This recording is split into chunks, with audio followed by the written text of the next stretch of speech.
Alright,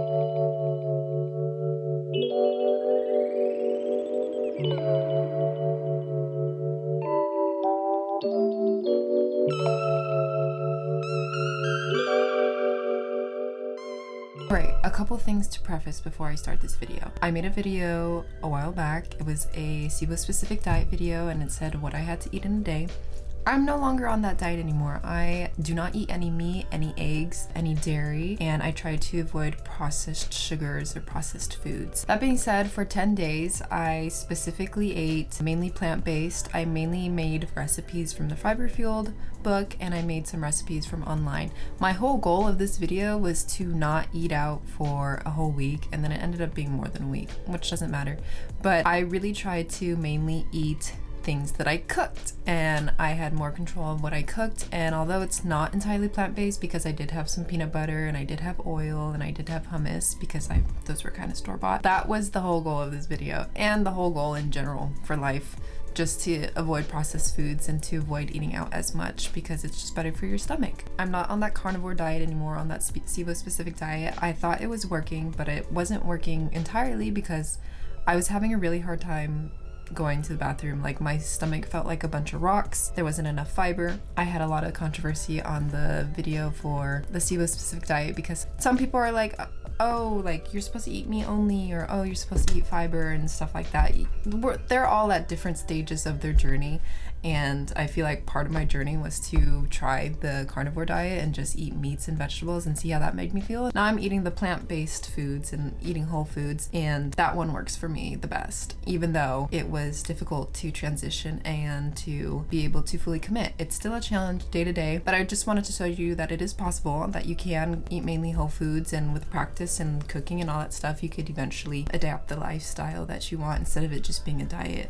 There's the constant fear of having fruit and having vegetables and having symptoms, but honestly, inevitably, I had symptoms when I first started eating fruits and vegetables, and it was a lot of gas and it was a lot of, not that much discomfort, but it was a lot. And when you're gonna watch this, you're gonna be like, wait, why is she eating all this? But honestly, just like how the book says, you have to train your gut in order to consume these foods. If you don't go to the gym and like you just go to the gym for the first time, your muscles are gonna hurt, it's gonna be sore, it's not gonna be pleasant. The same concept applies to your stomach. If you don't eat fibrous foods pretty often and you just start introducing them, you are gonna have discomfort. So I just wanted to lay that out before we get started with this video.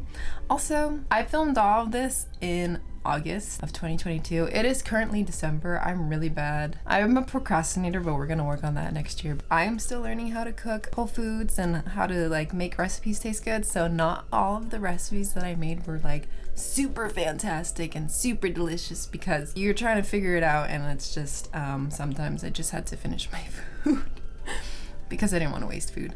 So yeah, we're gonna go ahead and get started. Alrighty, it's day one. For breakfast, I have a superfood smoothie, which is in the Fiber Fueled book. It has kiwi, broccoli sprouts, strawberries, peanut butter, hemp seeds, banana, spinach, and almond milk. This is usually my go-to breakfast because it's packed with so much nutrients and it's really easy to make.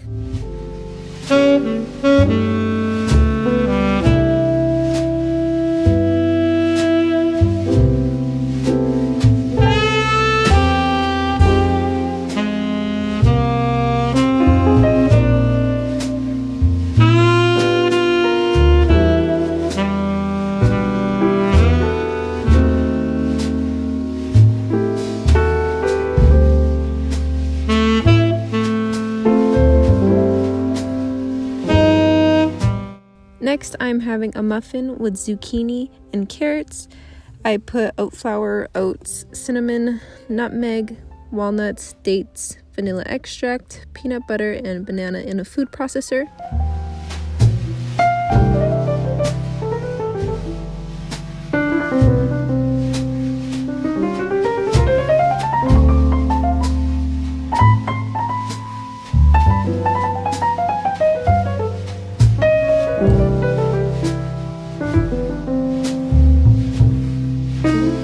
After blending it all together, I put them in these cupcake silicone thingies that my sister got, and out comes muffins. The consistency is mushy, but once it's refrigerated, it comes firm and more like a muffin. And then I kind of just eat these for lunch.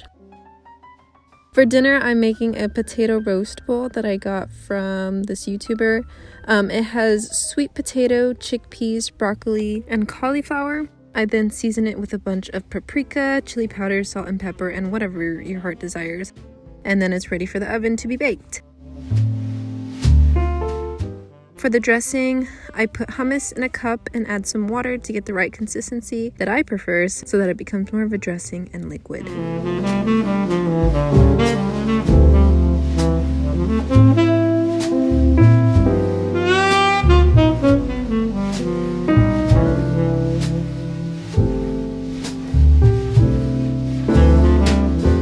After everything is roasted, we add some greens to the bowl, some rice, and put everything together. To be honest, this recipe was so dry, I don't think I'll be making it again, but it was filling, it was just difficult to finish.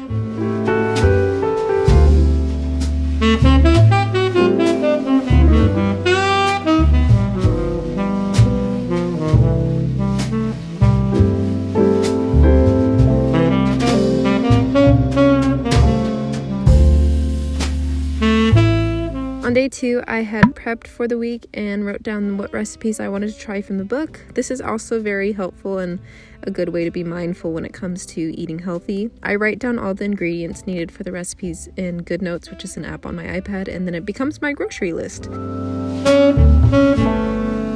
After that, I went to the gym in the morning and came back super hungry, so I had 2 muffins and attempted to bring the roast bowl back to life. Put some rice, potatoes, chickpeas that weren't roasted because the other chickpeas were absolutely dry, and a ton of hummus dressing, avocado, lime, and seasoning, and had coconut water on the side.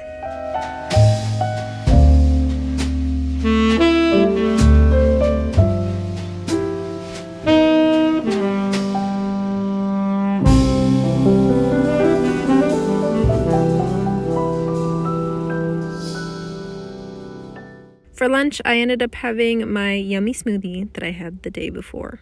And I kind of started skipping meals because I was about to get my menstrual cycle and I really just did not have an appetite. Alrighty, day 3. For breakfast, I chopped some pineapple and ate 2 muffins. For lunch, I had the leftovers of the roast bowl, trying to eat it.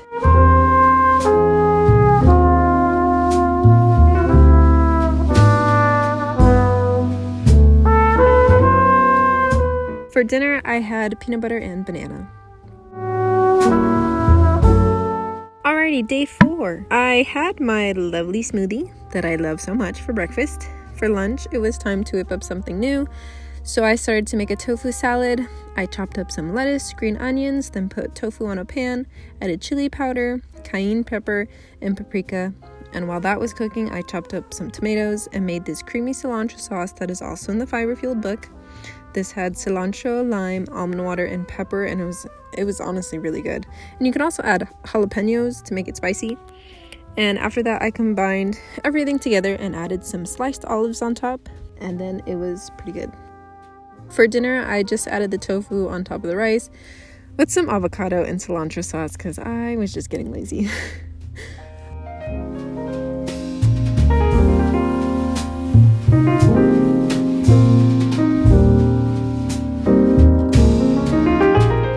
On day 5, once again, my smoothie I had for breakfast.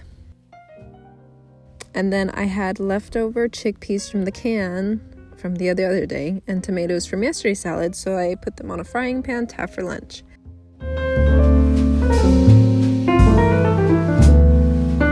I still had some leftover kale for some reason and saw this one recipe in the fiber-fueled book. It was honestly not it. I don't know if it was the texture or the process of making it that was kind of gross to me, but I finished it. And then put the chickpea in a taco and then tried making a huge tortilla chip by frying it and then adding hummus on top.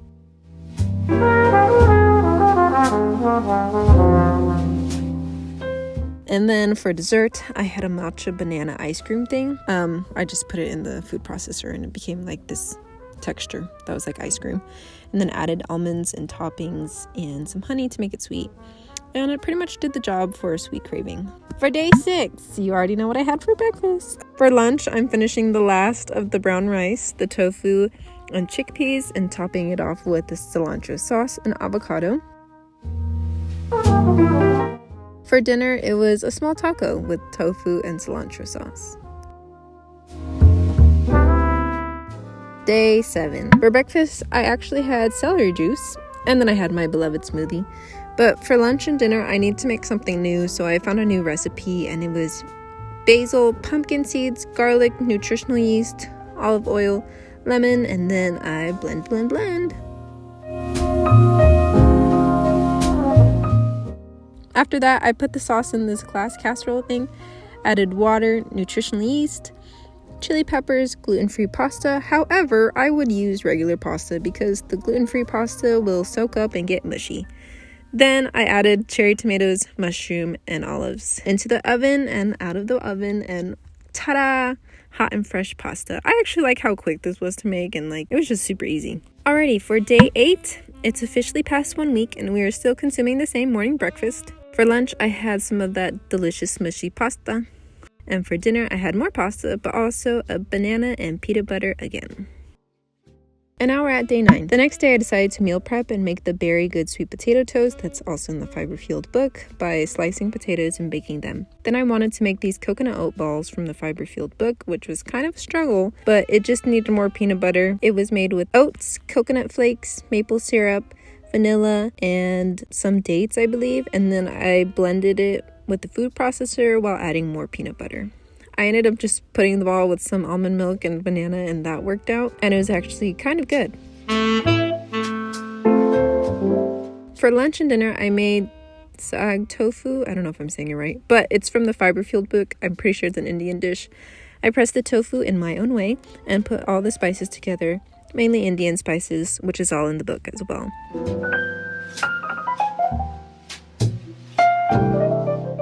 After that, I pan-fried the spices until I could smell them, then struggled with frozen chopped spinach, and added regular spinach because I had leftovers, and then I beat the heck out of the frozen block, and then decided to just cover it so it would melt. Then the directions told me to blend it, and that was also a fail, but it somewhat worked. Now I added coconut milk and tomato sauce and stirred till mixed. I then went to go chop up my tofu and then seasoned and covered with arrowroot powder, which is supposed to make the tofu crispy. But this also turned out like a mess because pan frying it was making it crispy but leaving the arrowroot powder crisp on the pan. So I just threw it in the oven and baked it and then added it into the spinach mix. And then when I was finally done, I enjoyed it with some rice. Day 10, my last documented day. For breakfast, I did not have a smoothie and just put my sweet potato toast back into the oven to crispy them up. Then I added strawberries and maple syrup on top, and they were very yummy. For lunch, I had tofu, and then I had some chips with hummus.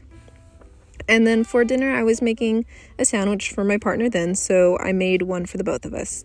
I made the guacamole, which was avocado, lime, tomatoes, some garlic, and onions I put in boiling water, which I would not include if you were going to try this, because I definitely had some symptoms because of that onion, just because, I don't know, onion is just a difficult one to eat, especially if it's not cooked all the way. Then I added lemon pepper and pan-fried my chickpeas with some seasoning for flavor.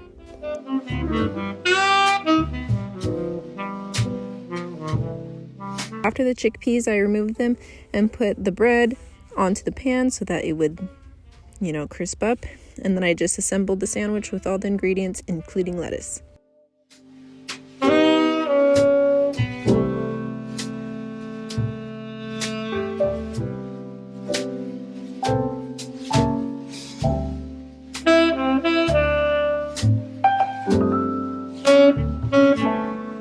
For dinner, I had a very random and lazy smoothie with almond milk, blueberries, bananas, and peanut butter. After those 10 days, I had no symptoms, and I felt very full and satisfied. I hope this video helps.